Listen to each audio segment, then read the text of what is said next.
President Trump slurred his words during a news conference this week. Some Trump watchers speculated that he was having a stroke.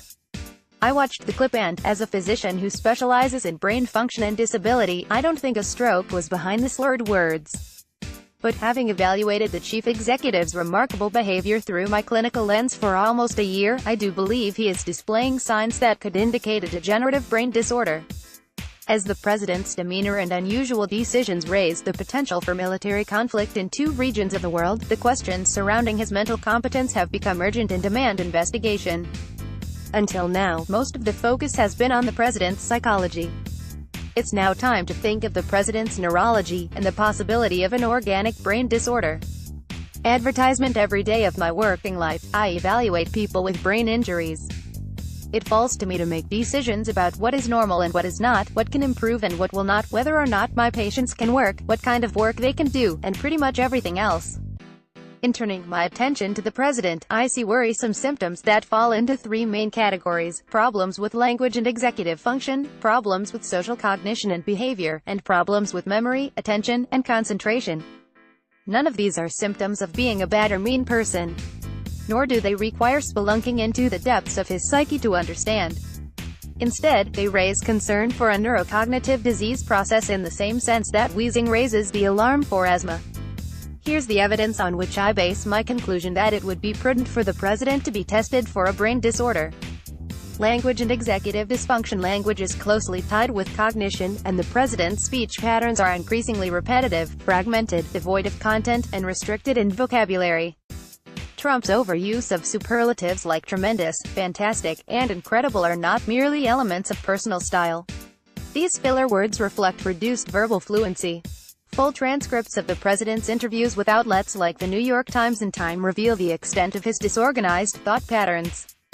The problem becomes especially apparent in the transcript format, where his thinking is no longer camouflaged by visual accompaniments to communication like facial expressions and gesticulations.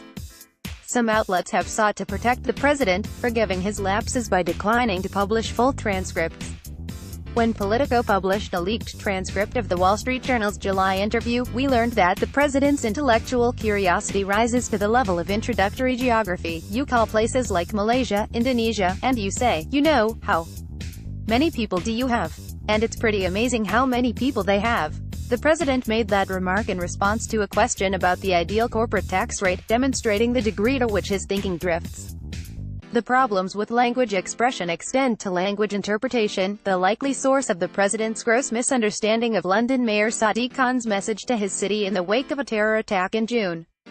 Dysfunction of social cognition and behavior. Some of the president's most concerning behaviors suggest a decline in social cognition, reduced insight and awareness into the thoughts and motivations of other people, coupled with symptoms like impulsivity and disinhibition that make him behave rudely and create needless controversy.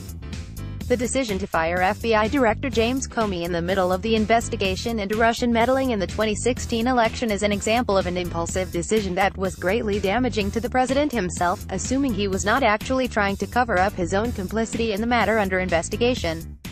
Contradicting his own communications staff by disclosing that the Russia investigation was one reason he fired Comey is an example of disinhibited behavior. Rashly threatening Comey with a recording he did not have is reflective of poor emotional control.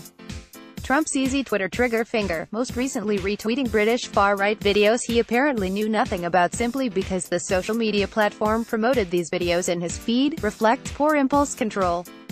Numerous problematic moments in the Trump presidency, such as his volunteering top-secret Israeli intelligence to the Russian ambassador or volunteering that his immigration restrictions were indeed a travel ban, reflect an inability to contain himself.